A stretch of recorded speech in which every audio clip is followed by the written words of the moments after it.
Hello বন্ধুরা, kitchen with নার্গিসের চ্যানেলে আপনাদের সবাইকে স্বাগত। আজ আমি রান্না করব লাউ শাক।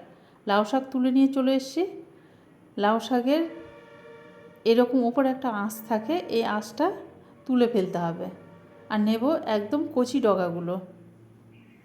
কচি ডগাটা একটু লম্বা করে কেটে নিয়ে কচি ডগারও যে আঁশটা আছে ওপরে, ওই আঁশটাকে তুলে নেব। এরকম তোলা হয়ে গেল। আমার শাক ধোয়া হয়ে গেছে। এদিকে নিয়েছি আমি বড়ি, আলু কেটে নিয়েছি, আর নিয়েছি বেগুন। এবার কড়াই গরম করে দিয়ে দেব তেল। আগে আমি বড়িটাকে ভেজে নেব,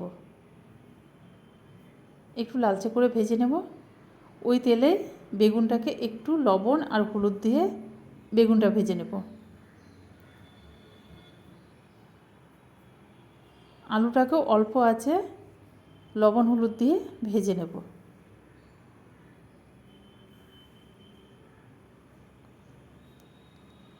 তেলে আমি দিয়ে দিলাম কাঁচা লঙ্কা, দেব পাঁচফোড়ন, আর দেব পেঁয়াজ কুচিগুলো।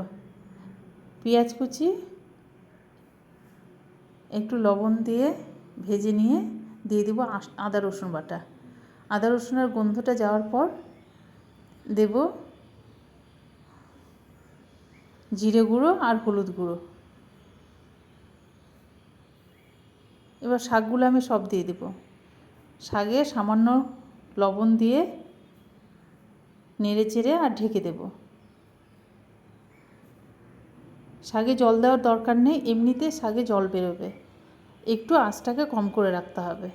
আমি কোনো শাকেই জল দিই না, শাকে জল দিলে টেস্ট নষ্ট হয়ে যায়। তারপর দিয়ে দেব ভেজে রাখা আলু আর বড়িটা। ঢেকে কিছুক্ষণ রান্না হতে দেব। এবার নেড়ে চেড়ে নেব।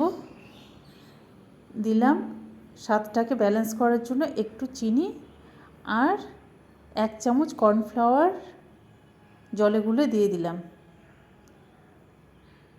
দেব ভাজা বেগুনগুলো দিয়ে ভালো করে নেড়ে চেড়ে, এই যে আমার রান্না হয়ে গেল। আমি যে বড়িগুলো দিয়েছিলাম, বড়িগুলোকে একটু ভেঙে ভেঙে দিতে হবে। ভেঙে দিলাম। আমার রান্না মোটামুটি কমপ্লিট। এরকম করে গরম ভাতে গরম গরম পরিবেশন করুন, খেতে খুব সুস্বাদু, খুব ভালো লাগে খেতে।